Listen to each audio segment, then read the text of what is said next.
Kamu dari mana saja hah? Aku mencari kamu setelah berpidato sedikit tadi, ujar Alastair seraya meraih tubuh Alisa untuk dia peluk. Alisa tersenyum canggung.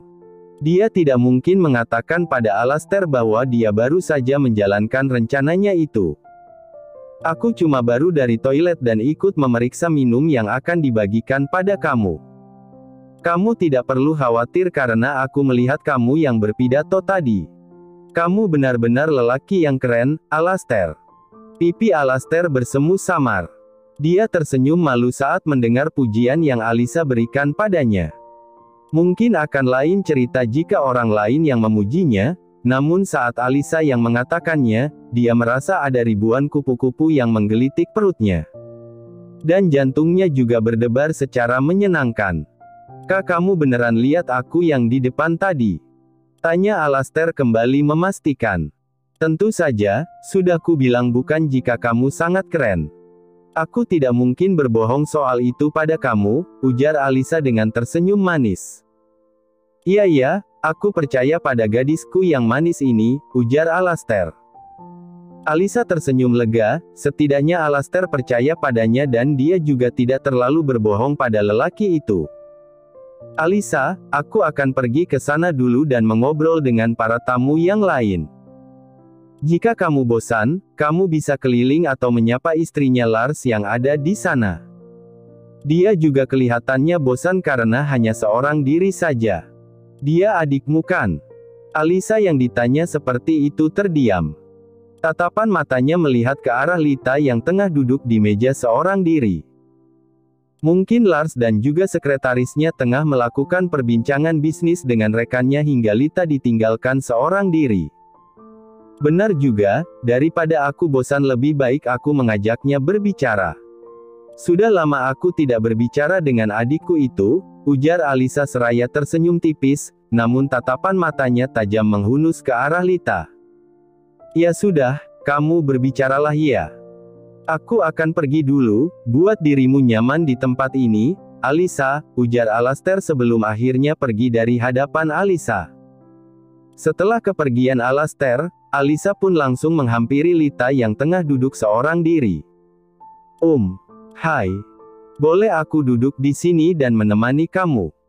Tanya Alisa berbasa basi. Lita yang tadinya tengah fokus menikmati kue hidangan yang ada di meja itu lantas menoleh. Raut wajah gadis itu terlihat senang seketika. Alisa. Tentu saja boleh, sini duduk sama aku. Aku bosan banget dari tadi sendirian, untung kamu datang nyamperin aku ke sini, ujar Lita mempersilahkan dengan antusias agar Alisa duduk di depannya. Alisa tersenyum lalu dia pun duduk di kursi depan yang berhadapan dengan Lita.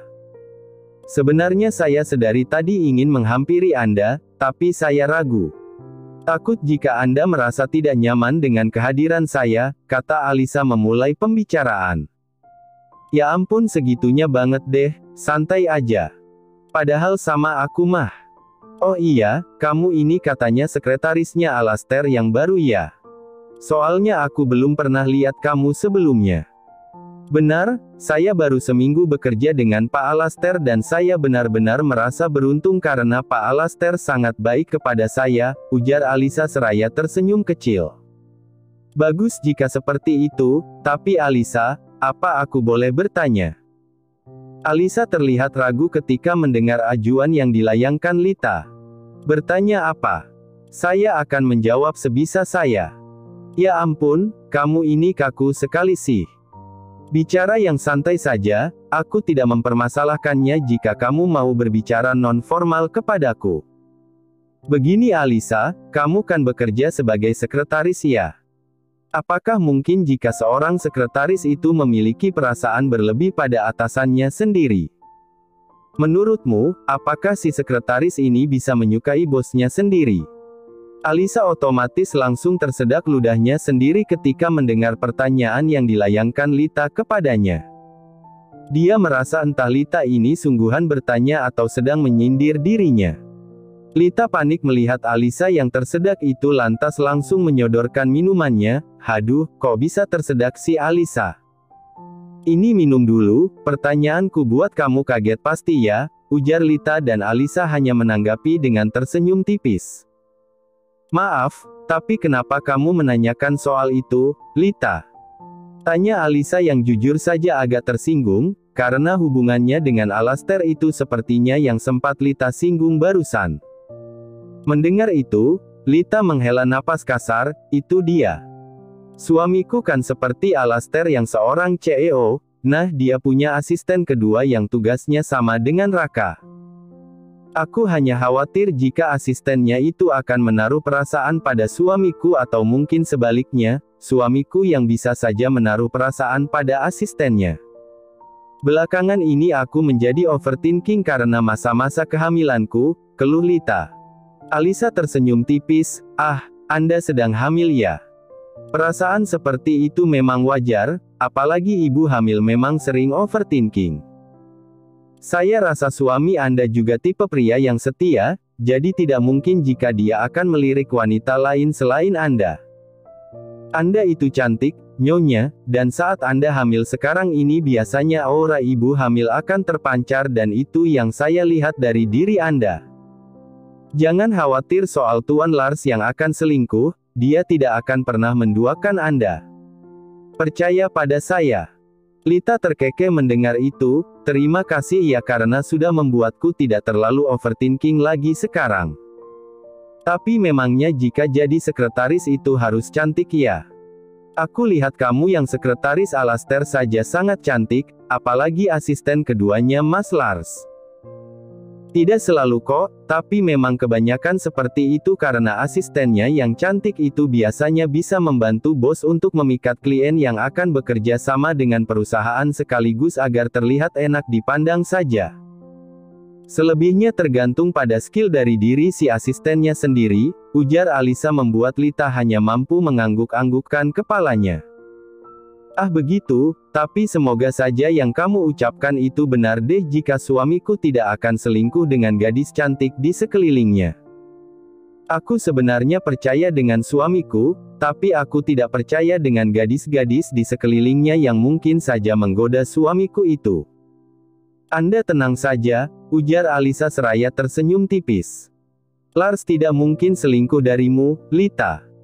Dia saja saat aku goda tidak tertarik, bagaimana bisa dia tertarik dengan gadis lain di luar sana? Jika aku memikirkan itu, rasanya aku kembali itu karena seharusnya yang mendapat lelaki baik dan setia seperti Lars itu adalah aku. Bukan kamu. Andai saja aku tidak meminta kamu menggantikanku sebagai pengantin pria idiot waktu itu, batin Alisa melanjutkan ucapannya. Sementara itu, tanpa disadari keduanya, Gunawan duduk tidak jauh dari meja Lita, memperhatikan anaknya itu dari jauh dengan tatapan penuh kerinduan. Jika Anda merindukannya, kenapa Anda tidak menghampirinya saja, Tuan? Nona Lita pasti akan senang jika bertemu dengan Anda dan saya rasa Nona Lita juga merindukan Anda, Tuan, ucap seorang asisten Gunawan yang bernama Bara itu. Malam ini dia pergi bersama dengan asisten keduanya dan bukan yang pertama. Mendengar perkataan asistennya, Gunawan sontak menoleh, benarkah? Bagaimana jika dia masih marah dan jika aku nekat menghampirinya, maka dia akan semakin membenciku. Bara dibuat bungkam dengan pertanyaan itu. Dia memang tidak mengetahui apa masalah di antara Gunawan dan juga Lita, namun dari berita yang dia dengar, jika keduanya sedang dalam hubungan yang tidak baik-baik saja. Gunawan tersenyum kecil, sudahlah, ayo pulang. Aku sudah puas melihat putriku meski dari jarak jauh. Lagi pula, aku merasa tidak enak badan, jantungku rasanya seperti berdetak kencang. Mendengar itu, Bara menjadi panik, Tuan, Anda tidak apa-apa. Mau saya panggilkan dokter sekalian setelah sampai di rumah. Seharusnya Anda tidak usah datang ke acara pesta ini karena keadaan tubuh Anda yang semakin hari semakin memburuk meskipun Anda sudah keluar dari rumah sakit. Anda harus banyak istirahat. Jika Anda rindu dengan Nona Lita, saya bisa memintanya datang untuk Anda. Tidak perlu memaksakan diri untuk datang ke pesta seperti ini. Gunawan mendengus, kamu cerewet sekali, Bara. Saya tidak akan mati meskipun datang ke acara ini. Saya hanya ingin melihat putri saya dan tidak mau merepotkan Lita untuk datang menjenguk saya jika memang itu bukan keinginan Lita sendiri, kata Gunawan seraya bangkit dari duduknya. Maaf, Tuan. Saya hanya khawatir.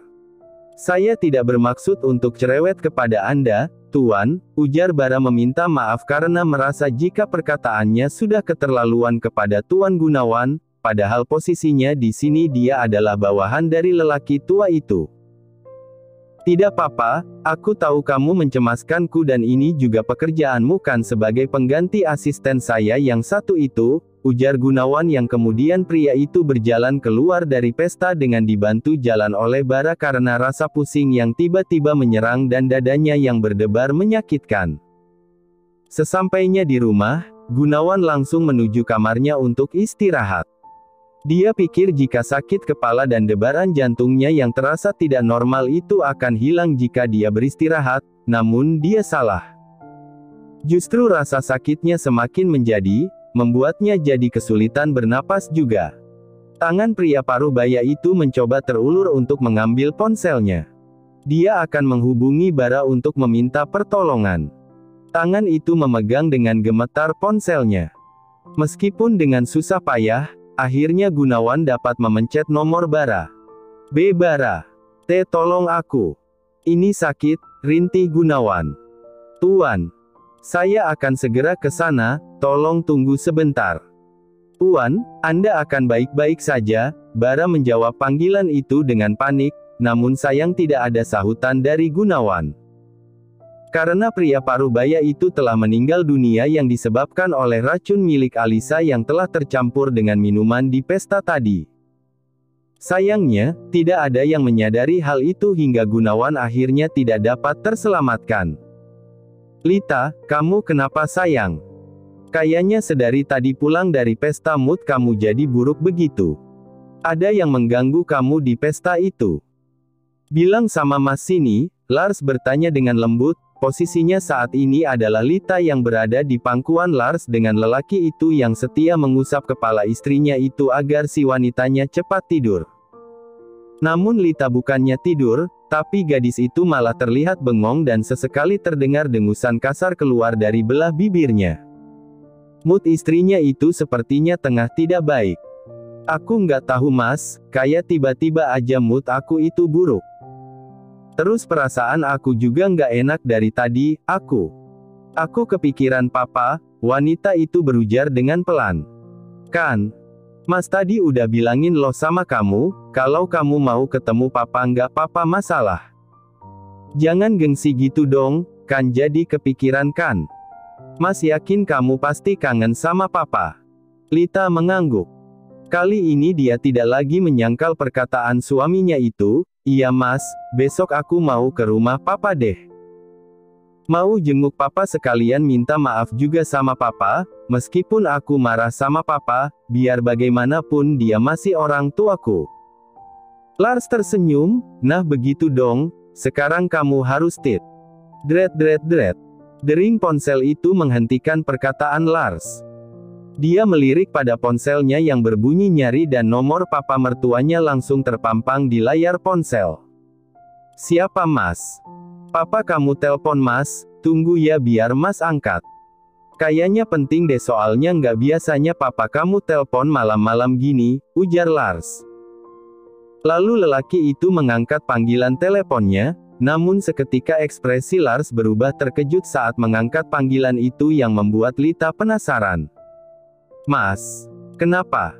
Papa ngomong apa sama kamu? Kenapa kamu kayak kaget gitu?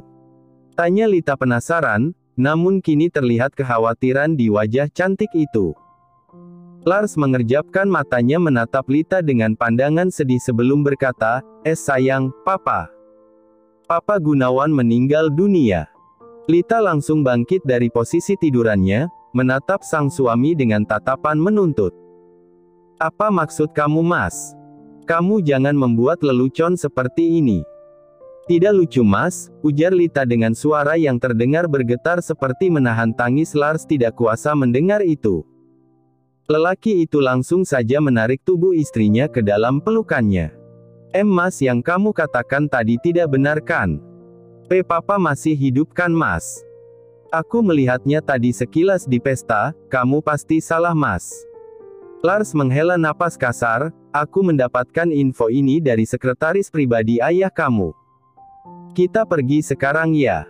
Ya, tapi kita pergi bukan untuk melayat. Aku yakin Papa masih hidup dan yang diucapkan sekretaris Papa itu kekeliruan semata, ujar Lita seraya ikut bangkit dari tempat tidurnya. Mereka berdua pun langsung menuruni tangga setelah berganti pakaian kembali dari piyama. Namun saat baru selesai menuruni tangga terakhir, Seruni muncul dari kamar bawah menghampiri keduanya dengan keadaan wajah yang kacau. Mata memerah dengan sisa air mata yang kembali akan terjatuh, ditambah lagi rambut wanita itu yang berantakan. Mama kenapa? Tanya Lita dengan suara yang bergetar. Wanita itu tidak menjawab. Dia justru langsung memeluk tubuh putrinya itu dan tangisnya pun kembali pecah. Papa. Papa nak, Papa meninggal dunia. Lita terdiam. Kali ini dia tidak bisa menyangkalnya lagi. Saat suaminya yang memberitahu, Lita masih bisa menyangkal dengan mengatakan jika Lars mungkin salah dengar dan asisten papanya itu keliru mengatakan kabar tersebut. Tapi saat mamanya yang mengatakan hal tersebut dan juga dengan penampilan yang kacau seperti sehabis menangis, tentu saja Lita tidak bisa menyangkalnya lagi. Mama tidak mungkin berbohong soal kematian papanya. Mama yang kuat, kita pergi ke rumah papa mertua dulu sekarang, Lars berkata mencoba menenangkan kedua wanita kesayangannya yang menangis itu. Selama perjalanan, Lita hanya bisa terdiam dengan mata yang berkaca-kaca. Sesekali kelopak matanya itu berkedip dan air mata pun jatuh melewati pipinya yang sedikit tembam. Lita masih tidak menyangka dengan berita yang diberitahukan oleh asisten papanya itu. Papa Gunawan tidak mungkin mati kan? Lita melihatnya baik-baik saja tadi saat di pesta.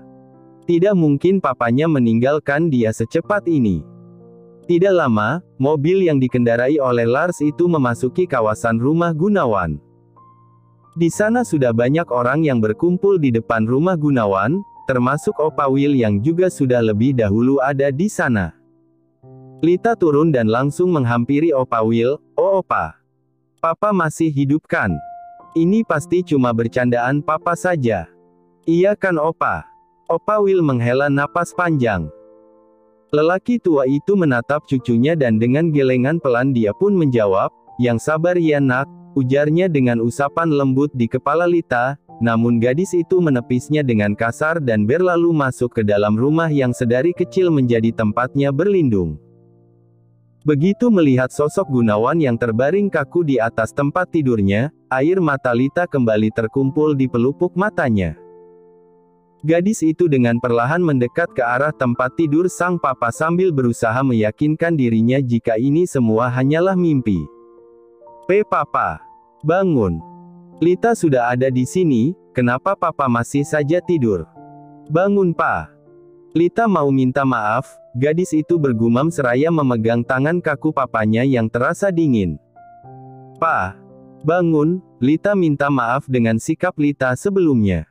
Bangun Pa. Jangan membuat lelucon seperti ini, Lita minta maaf, bangun Pa. Papa. Lita berteriak, air mata berlomba jatuh dari pelupuk matanya. Gadis itu memeluk tubuh kaku papanya dan menangis di atas dada papanya itu. Hati gadis itu hancur. Meskipun selama ini perlakuan Gunawan padanya selalu tidak adil dan lebih menyayangi Saras, namun pada akhirnya lelaki itu meminta maaf dan turut menyayangi Lita. Kenapa kalian diam saja? Panggilkan dokter. Papaku masih bisa diselamatkan. Panggilkan dokter. Tolong siapapun, papaku masih hidup. Dia butuh dokter, ujar Lita dengan lemah. Kepala gadis itu terasa sakit dan pandangannya mulai memburam. Sebelum tubuh Lita terjatuh pingsan mengenai lantai, Lars dengan sigap memeluk tubuh istrinya itu. Terlalu shock dengan apa yang baru saja dia hadapi membuat Lita menjadi pingsan. Sebenarnya kondisi seperti ini tidak baik untuk ibu hamil, maka dari itu Lars langsung membawa tubuh Lita untuk ditidurkan di kamar gadis itu sebelumnya dan Lars juga meminta Bunda Rani untuk menemani Lita dan juga mama mertuanya. Keluarga Lars juga turut datang malam ini. Mereka sangat terkejut dengan berita kematian Tuan Gunawan. Bunda Lars, mohon Lars titip Lita terlebih dahulu ya. Tolong jaga Lita untuk Lars karena Lars akan pergi ke rumah sakit dulu untuk melakukan autopsi pada jenazah Papa Gunawan, ujar Lars pada sang ibu dengan raut wajah serius. Sampai harus diautopsi, nak. Hati-hati ya, Bunda pasti akan menjaga putri Bunda ini dengan Mama Seruni juga. Iya Bun, kematian Papa Gunawan ini terasa janggal. Lars jelas melihat dengan mata kepala Lars sendiri jika dia terlihat baik-baik saja tadi saat menghadiri pesta Alastair. Lars tidak mau langsung berburuk sangka jika di pesta itu terjadi sesuatu pada Papa Gunawan, maka dari itu Lars akan langsung melakukan autopsi. Papa juga akan ikut dengan Opa Will ke rumah sakit bersama Lars, ujar Lars menjelaskan dan Rani mengangguk mengerti. Memang kematian Gunawan ini terasa sangat tiba-tiba dan ada seperti kejanggalan jika mendengar cerita yang dijelaskan oleh asisten Tuan Gunawan sebelumnya. Ya sudah hati-hati nak, kalau ada sesuatu kabarin Bunda ya. Bunda juga bakal ngabarin Raka kalau kamu perlu teman, ujar Bunda Rani. Wanita parubaya itu terlihat khawatir karena menurutnya Raka bisa menjadi orang yang paling berguna dalam menyelidiki hal ini jika Lars tengah kacau pikirannya. Lars terdiam, ya Bunda benar, ya sudah biar nanti Lars yang panggil Raka ke rumah sakit langsung. Sementara itu, Raka yang ditelepon oleh Lars buru-buru datang ke rumah sakit untuk menyusul Lars. Dalam kepalanya terdapat banyak tanda tanya sekaligus muncul wajah seseorang yang dia curigai saat berada di pesta Alastair itu. Namun dia masih belum punya bukti yang cukup kuat untuk memberitahukan pada Lars karena bisa saja hanya dengan perkataannya yang sepele, maka Lars akan langsung mengambil kesimpulan tanpa berpikir panjang, apalagi jika situasinya seperti saat ini. Aku benar-benar curiga pada gadis itu. Aku yakin jika kematian Tuan Gunawan yang tiba-tiba ini ada sangkut pautnya dengan dia. Entah kenapa aku merasa jika gadis itu benar-benar mirip dengan Saras. Besok setelah selesai pemakaman, aku akan langsung pergi ke kantor polisi untuk mencari tahu sendiri. Untuk sementara ini, Tuan Lars tidak akan ku beritahu karena dia pasti sedang tidak bisa berpikir dengan jernih dan bisa langsung mengambil tindakan gegabah jika aku mengatakan kecurigaanku ini, batin Raka.